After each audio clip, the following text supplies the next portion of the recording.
Well, joining me now is May Golan, the Minister for Social Equality in Benjamin Netanyahu's government. Welcome to you, Ms. Golan. You were listening to that, but you were grimacing and pulling faces. What was your issue with what you heard? Now, first of all, thank you for having me, Mr. Morgan. I was hearing parts because I was talking with my staff here, but for some of the things I heard, some were just absolute lies. The IDF is happy when he's bombing hospitals or schools, really? A country and a nation who suffered the Holocaust and lost 6 million people is happy about hunger and is trying to use that as a method. And also I was really trying so hard to listen to one word of him saying about the captives that we have, about the hostages that we have, the 50 hostages that weren't released. I didn't hear anything, not even a word. And I can understand the suffering. Of course I can. Trust me, Mr. Morgan, no one wants to see children died, children hurt. No one wants that, let alone the Israeli people who suffered what they did.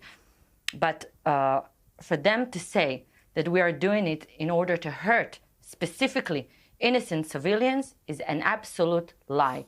I can tell you, and but I hear this, with respect, Minister, I hear this from a lot of yes. Israeli government members, ambassadors, lawyers and so on. And my point is always the same, is that even if we accept that nobody in the IDF has ever deliberately targeted a child, which is contradicted by a lot of witnesses, but even if you accept that premise, you have to also agree that 20,000 children, maybe many more, that's just the ones that we believe is the number, have been killed as you've gone after Hamas. And it's a staggering number of children, innocent kids who've been killed here. And just on a human level, well, surely you must accept that this has now gone on long enough.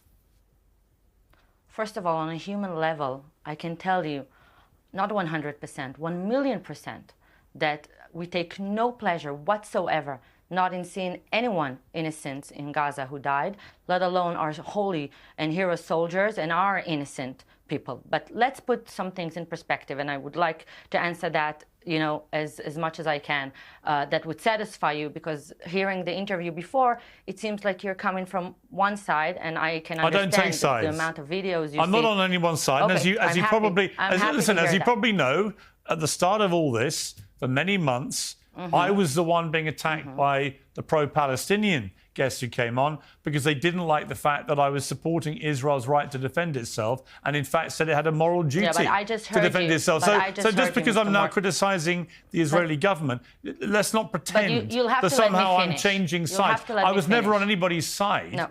I try and be an objective journalist. When I heard that recorded just now, that interview, you said to him specifically, no one needs to persuade me about Gaza. So right. I think that when you see, okay, Mr. Morgan, let me answer. When you see videos and when you see pictures, which I'm sure you get a mass of them, okay, you have to remember those videos and pictures don't come from the moon. Right? They're coming from people who take videos there. Everyone has mobile phones, smartphones. So obviously, some of those videos could be reflected to one side. I really do suggest, you see some of the videos of the horrors that happened on October 7th. I saw them. Of the horrors that have been happening. One second. Well, I saw them. You saw the 40-minute video? You saw the 40-minute video of the horrors? Well, if you saw that, if you did saw that, and let me just tell you that it's just a part. It's just a part. Yes. Of what we could have shown, because the majority was horrible. If you saw that, you can't stay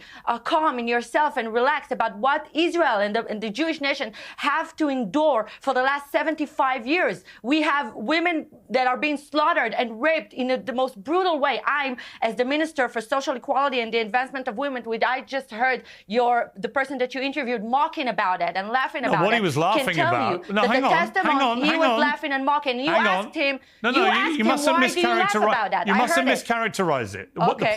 The point he was making, And he's an extremely courageous doctor who risked his own life several times now to go and work in hospitals in Gaza as the bombs are dropping. So I won't have you attacking him. Yeah, I wish he would have told you that Israel has suggested more than 100 incubators to the Shifa hospitals and to the authorities of Hamas, and they refused it. I wish he would have told you that many hospitals, Mr. Morgan, 1 second. I wish he would have told you that many hospitals underground have facilities of terror. I wish he would have told you that schools and places of humanitarian aid, which, by the way, the country that have massacred in her holiday, has been given over 70,000 aid trucks. Do you hear that? Yeah, 70,000 aid trucks. He's talking about a hospital. Let me respond. What country does that? A country that has a woman being chopped off into pieces and babies being chopped off into pieces, men beheaded, elderly people are being kidnapped. Do you know what we had to watch? Yes, He's talking about what the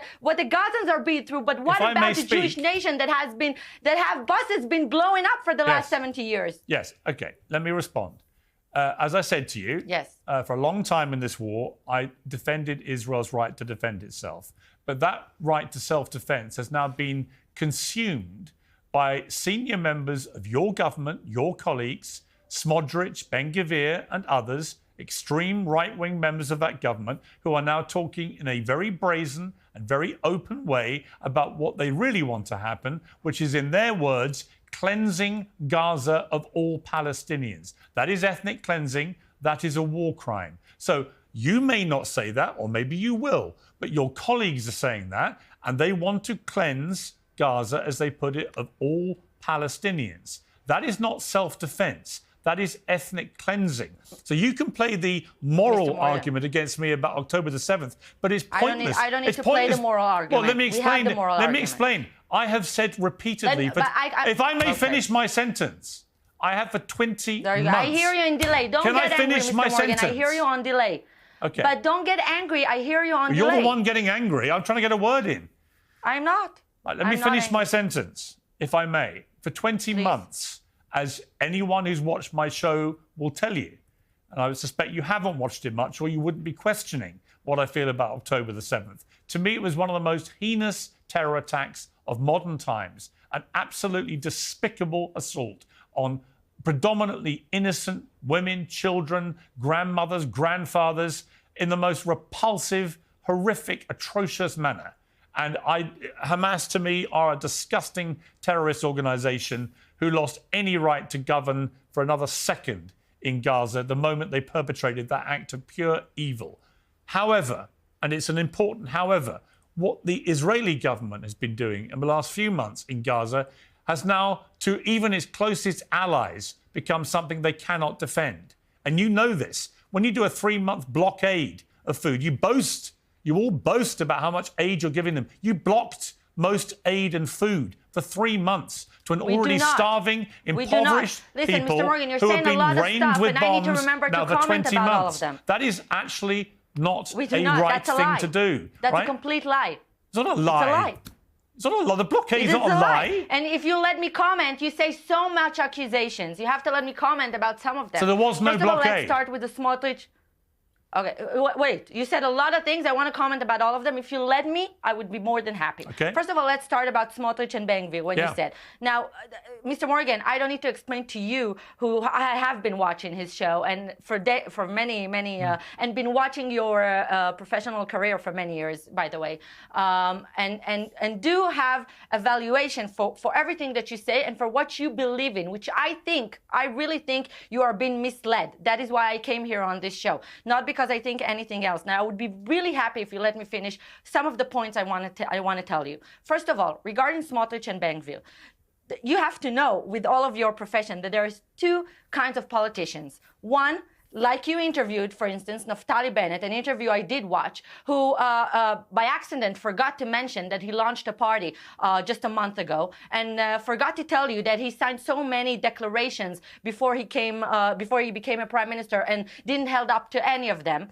and he forgot to tell you a lot of things, but in actual fact deceived his own people. And just like the rest of them that you interviewed, Olmert and Barak and all those prime ministers, the one thing in common that they all have is the fact that the public public doesn't vote for them anymore, so they're very bitter. Now, regarding Smotrich and Ben Gvir, you have to remember, when you say Smotrich and Ben Gvir, you're talking about, and I don't know what they said, but I'm referring to what you said. I'm, trusting your words. You're talking obviously about the Trump's plan. Now, this is not Smotrich or Ben Gvir's plan. No, this I'm not talking about Trump's plan. Okay, so I don't know. I don't know about anything what came out of regarding their to them mouths. wanting. They want to kill. They want to Palestinians cleanse. in Gaza? Their words: cleanse Gaza of all the Palestinians. So when you say cleanse, I can tell you that they refer to the Trump's plan. And when we're talking about Trump's plan, I have to tell you that, first of all, Donald J. Trump, which is what I consider the best thing that God could have given us for a new middle age, his collaboration with Prime Minister Netanyahu is really what we could all wish for in order to make a new Middle East. But I can tell you that we are not taking anything off the table in order to just protect our civilians and our children of Israel. And if we have to look at Trump's plan, which for me, as I think, is thinking outside of the box, and if we have to consider other things, like we have examined over the decades, we will. But I don't see it as ethnic cleansing, let alone... So would you like, let me ask you then, let me ask you, would you like to cleanse Gaza of all the Palestinians? Listen, I don't use the terminology of you and your colleagues. That is not my terminology. Well, that's the terminology of your colleague. Is not my terminology, just like the settlements that you mentioned with the it's the terminology, to be clear, it's the terminology of your own cabinet colleague. It's Smodrich, your finance minister. It's your colleague, not mine or my colleagues. It's the language used by your finance minister only 2 weeks ago. I can tell you that for the first time ever, we have a very right-wing government, as you can see. Our views are very transparent, and everything that is held in the cabinet and in the not in the cabinet but in the government is being shared outside. No one is hiding anything. Now, Smotrich and Ben Gvir are not a part of my party, but they are a part of this government. And I'm telling you, and although I'm not representing them, that they are talking about the Trump's plan, and we are considering it just like we consider any other plan in order to protect our civilians. Now, I want to say another thing about that. Listen, I don't know. I heard your interviews, and I know you talk about Smotrich and his things that he said, but I want to say something about Bezalel Smotrich, although I have nothing to do with his party. Yes, he's a part of my government, not from my party. I don't know that, but Smotrich went to more funerals this year than you went in your entire life, okay? His entire family. How do you know that? And his, wait one second. Wait one second. You have no idea how many funerals I've been to. And how do you know that? his entire friends, because I tell you, he went to hundreds and hundreds of funerals from his own community. His heart was broken. We are wounded. Our ministers are wounded from the sights we saw. I wanted to tell you before, and you stopped me. As the Minister for Social Equality and the Advancement of Women, what I saw that women have endured, your eyes and your mind could never comprehend. The fact is that we have children in Gaza today that the interview before was talking about that are being raised on Kampf. They are being raised of killing Jews from the second they are born. This is what they say. And you know what? If you don't believe me, you can talk with the hostages that came back from captivity. And so what would you do with them? What would you do with them? The Palestinians. With who? The Palestinians. What would you do with them? Well, first of all, this is not an issue now with the Palestinians. This is not an issue with the terror regime of Hamas.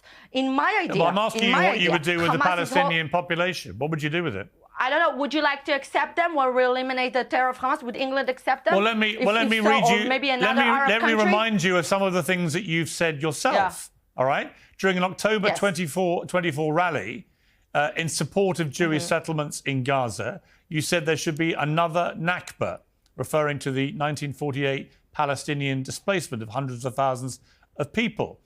You also said, I am personally proud of the ruins of Gaza, and that every baby, even 80 years from now, will tell their grandchildren what the Jews did. That was in February, you said this. You want explicit violence against Hamas and Palestinians. In February 2024... Against Hamas, absolutely. Yeah.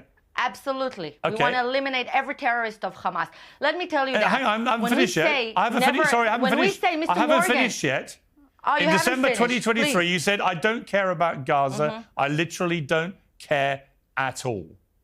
I mean, and I could go on reading you stuff you've had. So my point is, you say that Smodrich and Ben-Gvir, they're the right-wingers. You're sounding pretty right-wing yourself. I'm a right-winger as well. I'm a right-winger as well. Right. Absolutely. Would you say you're an extremist? That doesn't mean I take any pleasure of an innocent Arab man or woman or child in Gaza suffering. But the fact is that you all, for some reason, refuse to acknowledge is that Hamas is using them as human shields all the time. I've never denied that. I've never denied that. I want to ask you, Mr. Morgan, you think... I know what Hamas do. I wanted to ask you something. You care very much about the Gazans, right? I want to ask you something. You know, I care about Israelis when we had too. the horrifying Holocaust. Okay, thank you. I appreciate that. When we had the horrifying Holocaust, do you know that we had such a thing called the righteous among the nations? Those were Christian people who risked their own lives in order to save Jews. Now, I'm asking you, Mr. Morgan, I'm still waiting for one Gazan person, one out of 2 million, to come out and say, this is where the hostages are. This is where they hide. Or one of them to come and say, this is where the terrorism are. This is where they hide all of their weapons and their rockets and all of the horrible tunnels where they abuse our hostages. Not even one. Now, even though I said that, I can tell you that right now, the IDF, which I tell you, you cannot agree, that's okay, but I tell you, IDF is the most moral army in the world. I repeat, is the most moral army in the world. Okay, well, that brings is me... not shooting. Okay. Is not, one second, one more sentence, Mr. Morgan, please. Okay. Is not shooting at population, is not shooting an innocent population. But you tell me, what do we need to do when Hamas terrorists are hiding behind human people, are hiding behind schools, you know the first thing you could do? Underground of hospitals? What do we need to do? You know the first thing you could do? You could lift the ban that the Israeli government has put on international journalists going into Gaza so that all the claims that you make, which always blame Hamas for absolutely everything, could be verified by independent journalists. Why don't you do that? Why for 20 months have you banned international media from going into Gaza? An unprecedented ban for any modern warfare. Why have you done this? Well, I want to tell you that, first of all, you have to understand something. The IDF army is not trained to shoot in bursts. They are trained to shoot through sights in a single shot mode. That means they are not shooting like in the movies, like you think, spraying all over. What's that got to do with the media being banned? I will tell you right now. So if you'll just let me finish. So you would agree with me that if the IDF would have shot in bursts, Gaza would have been a parking lot within 12 hours, and that would have been much more dangerous to the. No, it's not. You've destroyed 70% of Gaza already, and you're carrying on destroying the rest. For the Gazans Gaza is a parking lot. With all due respect, Minister, you have reduced two-thirds of Gaza to a parking lot. Why are you pretending otherwise? Mr. Morgan. No, I'm not pretending. I don't need to pretend. Funny? I'm saying the reality like it is. No, you think that's funny? Of course, it's funny. It's funny when you think that I'm pretending. I'm sitting here in front of you. I don't have to, right? I can live my life and don't conduct with you. But I am sitting here because I know I'm telling the truth. I have no reason to lie. Now, regarding to the journalists, the IDF has declared the Gaza Strip as a very dangerous combat zone. And there is a risk, not just for the journalists to be harmed by the terrorists or by the IDF trying to eliminate the terrorists that are hiding behind civilians, but also there's a risk for journalists to be kidnapped. But I have to ask, Mr. Morgan, you are so worried about journalists that will eventually go into Gaza. Don't worry about that. But what about worrying a little bit that maybe the Red Cross would go in to visit our hostages that are drinking sewage water, that are sitting in cages of 1 meter, that are being abused, to be clear, raped, again, beaten up, that haven't been eaten, that no one knows what is going on with them. Not like the Red Cross that is coming into our prisons and visiting murderers,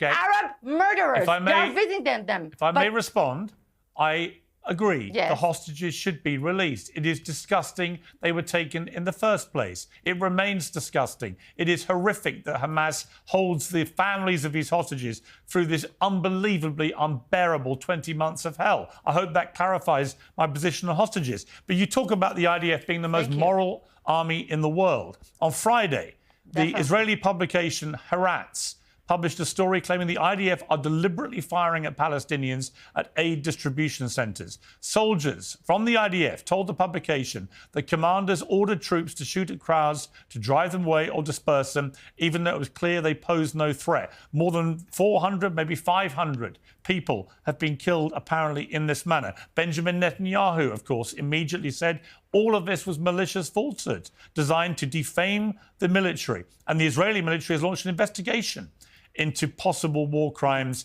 following the report. But you see, this is the problem, and this is why the fact there's no media there is so important. It's not down to the IDF to decide whether journalists are at risk. It's down to the journalists and their organisations. And if the journalists were there, they could verify exactly who is shooting who in the food lines. Because you just say, as you always do, everything is being done, every bad act in Gaza is being done by Hamas.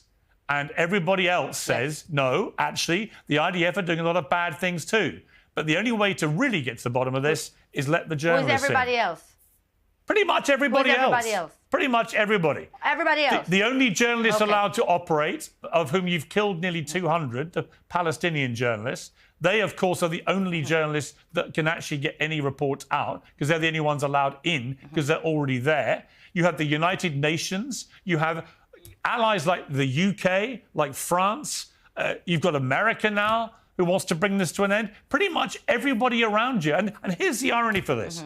When Israel attacked Iran, I thought that was a justified thing to do, to neutralise Iran's nuclear capability. I was glad that Israel finally did that action. I was glad that Donald Trump joined in and specifically targeted the nuclear capacity that Iran has. I think it would have been a disaster for the world if they were allowed to develop nuclear weapons.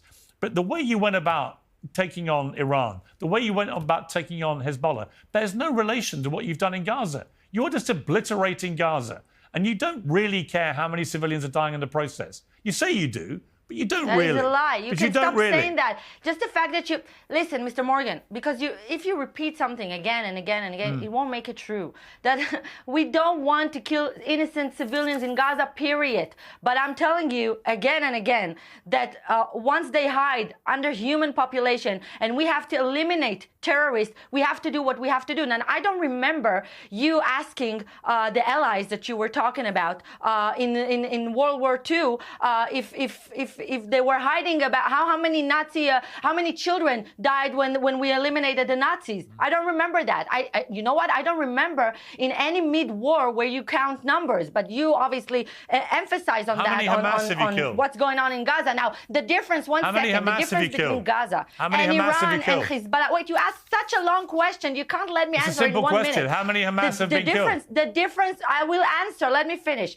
The difference between Iran and Hezbollah is the fact is that Gaza is the most crowded population that we need to deal with, and 2 million people in the Gaza Strip that are so crowded, and the terrorists are hiding in between. I can tell you, Mr. Morgan. How many Hamas have been killed?